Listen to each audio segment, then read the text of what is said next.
ढोल फ़क़ीर जे बारे में तव्हांखे मालूमात ॾींदासीं। साईं अब्दुल्ला जरवार असांजे मोकिले ॾिनी आहे त सूफ़ियानी गायकीअ में हिन तरह जो हिकु अहिड़ो बि आवाज़ु आहे जंहिंखे तारीख़ूं कॾहिं बि मिसारे नथियूं सघनि। अंबनि जी रस ऐं चकुनि जे मेठाज जहिड़ो ढोल फ़क़ीर जो आवाज़ु पंहिंजी इनफ़रादियत में निरालो आहे। सिंध जी अलस्ती सूफ़ी रागी ढोल फ़क़ीर 1917 ईस्वी धारे सांगड़ जे हिकु वसंदी पाटोइन में फ़क़ीर मोहम्मद ख़ासकिली जे घर में जनम वरितो। कुझु लिखतुनि में संदसि ॻोठ जो नालो माटोई ॼाणायल आहे। मथसि छठीअ जो नालो ढोलण रखियो वियो। ढोल फ़क़ीर अहिड़े माहौल में अखियूं खोलियूं जिते सिंधी राग जी अवाइली सिन्फ़ नड़बेत जा आलाप अॻुवाट ई गूंजी रहिया हुआ। संदसि वालिद फ़क़ीर मोहम्मद ऐं संदसि भाउ साले मोहम्मद पंहिंजे दौर में नड़ ते बेत आलापींदा हुआ। संदसि नंढपण हर क़िस्म जे निसाबी पाबंदीअ खां बेनियाज़ गुज़रियो, जंहिं करे हू स्कूलनि जी असीरीअ खां आजो सूफ़ी दरगाहुनि ऐं उतारनि ते आज़ादीअ सां ईंदो वेंदो हो, जिते संदसि मुलाक़ात सिंध जे हाकारी सूफ़ी दरवेश मंठार फ़क़ीर राजड़ सां थी, जंहिं सबबु बालिकपण में ई मथसि फ़क़ीरी रंग चढ़ण लॻो। सूफ़ी मंठार फ़क़ीर राजड़ जे आस्थाने ते उन्हनि ॾींहंनि में फ़क़ीर बख़्शली राग विराग कंदो हो, जंहिंखे ॾिसी ऐं ॿुधी ढोल फ़क़ीर खे बि राग ॻाइण जो शौक़ु पैदा थियो। ढोल फ़क़ीर जॾहिं ॿाराणी वहीअ खां जवानीअ तरफ़ विखूं वधायूं ऐं खेसि राग जी सोच सम्झ ऐं सुरत अचणु लॻी त हिन राग जी बाक़ाइदा सिख्या वठणु ज़रूरी अमल सम्झो।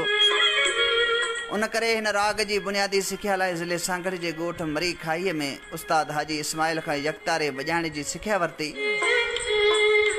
जंहिं बैदि बाक़ाइदा राग जी सिख्या मंठार फ़क़ीर राजड़ जे फर्ज़ंद फ़क़ीर वली बख़्श खां वरिताई। वाज़े रहे त ढोल फ़क़ीर ऐं फ़क़ीर वली बख़्श उस्ताद ऐं शागिर्द हुजण बावजूद बि हम उमिरि ऐं हिक ॿिए जा साथी रहिया आहिनि। अॻिते हली ढोल फ़क़ीर पंहिंजो ॻोठ छॾे मुस्तक़िल तौरु टंडो लायार में अची सुकून पज़र थियो, जिते माशी गुज़र सफ़र लाइ हिकु होटल पिणु खोलियाई।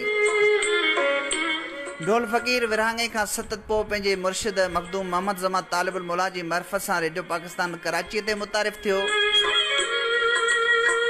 जिते संदसि आवाज़ में पहिरियों कलाम अहिड़ियूं हुस्न वारियूं तिखड़ियूं तरारियूं रिकॉर्ड कयो वियो, जंहिं बैदि प्रोड्यूसर मोहम्मद बख़्श अंसारी संदसि आवाज़ खे रेडियो पाकिस्तान हैदराबाद ते रिकॉर्ड कयो ऐं अहिड़ी तरह संदसि आवाज़ रेडियाई लहरुनि वसीले हवाउनि जे दोष ते पूरी सिंध जे रेडियो स्टेशन समेत ऑल इंडिया रेडियो जे सिंधी सर्विस तां बि पूरी दुनिया में गूंजण लॻो।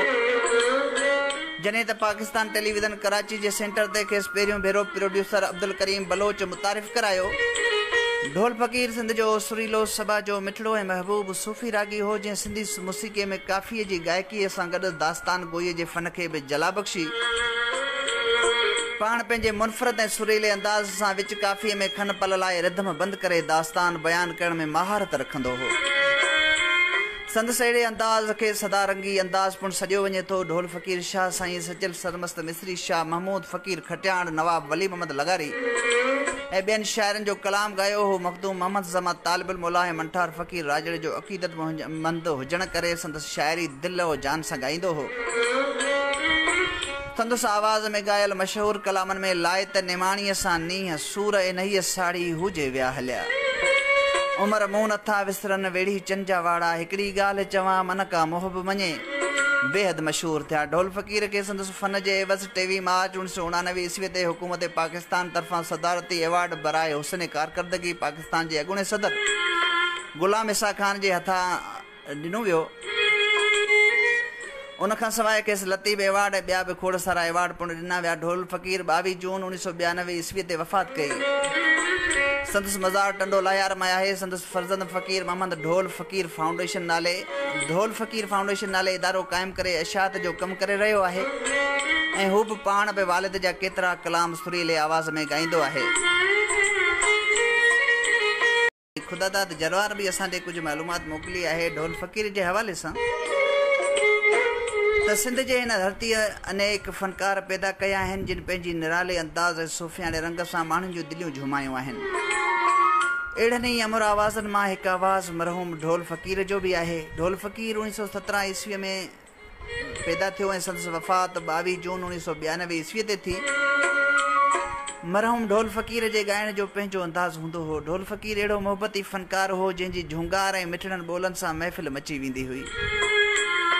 यकतारे ते सुर मिलाए हा हा हूं हूं भलोड़े या जीअं आखाणीअ जी सूरत में बयान ॿुधाइबी आहे तीअं ससुई ऐं मारीअ जे दास्ताननि मां शाह साईं जा बेत उन ई रुध मां उन ई लहजे में अहिड़ी रीत अदा कंदो हो जो ॿुधंदड़ जी दिलि में अजीब कैफ़ियत तारी थी वेंदी हुई। इहो ढोल फ़क़ीर जो पंहिंजो अंदाज़ हो जेको न हिन खां अॻु कंहिं फ़क़ीर सुफ़ियाने कलाम ॻाईंदे इख़्तियार कयो ऐं हाणे बि को अहिड़ो ॾिसण में नथो अचे। वॾियूं महिरबानियूं साईं ख़ुदादाद जरवार साहब लखे सन तव्हांजा ऐं अब्दुल हकीम ख़ासकिली बि असांजे कुझु मालूमात मोकिली आहे। अब्दुल हकीम ख़ासकिली लिखनि था त 22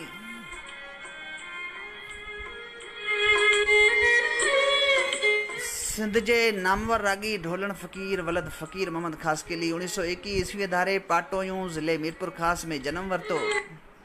गुरबत सबब फ़क़त ॿ दर्जा सिंधीअ जी तइलीम पिराए सघियो। राग ऐं मौसीक़ीअ सां नंढे हूंदे खां ई खेसि बेइंतहा अंस हो।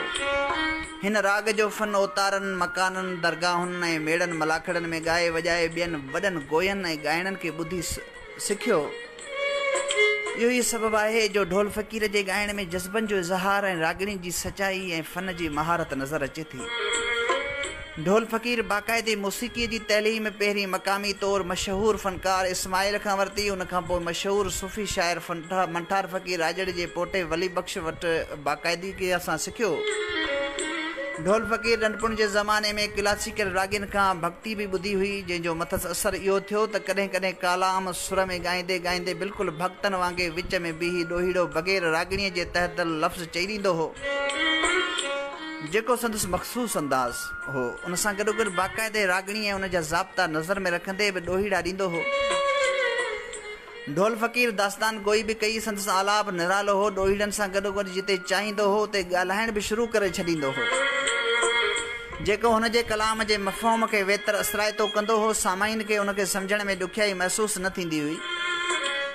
ढोल फ़क़ीर जी हिकिड़ी ॻाल्हि जेका घणो आम थी ऐं जेके हर तबिके जी मौसीक़ी ॿुधंदड़नि सारायो सा हुई रागिणी जे हिसाब सां लहरुनि मींढुनि मुर्कुनि ऐं रमज़ुनि खे बर वक़्तु ऐं मुनासिब वक़्तु इस्तेमालु कंदे पंहिंजी गायकीअ खे पुरअसर करण जो फ़न। हिन विची उमिरि में पाटोयूं मां लॾे अची टंडो लाहियार में राइश इख़्तियार कई। ढोल फ़क़ीर मखदूम तालिबुल मौला जो मुरीद हो। मखदूम तालिबुल मौला जे सईद साईं 1948 ईस्वी दारे कराची रेडियो ते प्रोड्यूसर मोहम्मद बख़्श अंसारी खेसि मुतारिफ़ करायो ऐं टेलीविज़न ते खेसि अब्दुल करीम बलोच मुतारिफ़ करायो। ढोल फ़क़ीर जे साथी फ़नकारनि में हुसैन बख़्श खादम फ़क़ीर अब्दुल गफ़ूर फ़क़ीर अमीर बख़्श फ़क़ीर ईसा यार अली फ़क़ीर मिस्री फ़क़ीर इनायत फ़क़ीर ऐं ॿिया अची वञनि था पर उन्हनि सभिनी में ढोल फ़क़ीर जो अंदाज़ मुनफ़रद हो। ढोल फ़क़ीर नेक इंसान ऐं मुनफ़रद फ़नकार हो। हिन 22 जून 1992 ईस्वी ते वफ़ात कई। संदसि मज़ार टंडो लाहियार में आहे। 23 मार्च 1990 ते सरकार खे प्राइड ऑफ परफॉर्मेंस एवार्ड ॾिनो। ढोल फ़क़ीर जो पुटु मखी फ़क़ीर मोहम्मद ढोल फ़क़ीर फाउंडेशन नाले इदारो क़ाइमु करे इशाअत जो कमु करे रहियो आहे।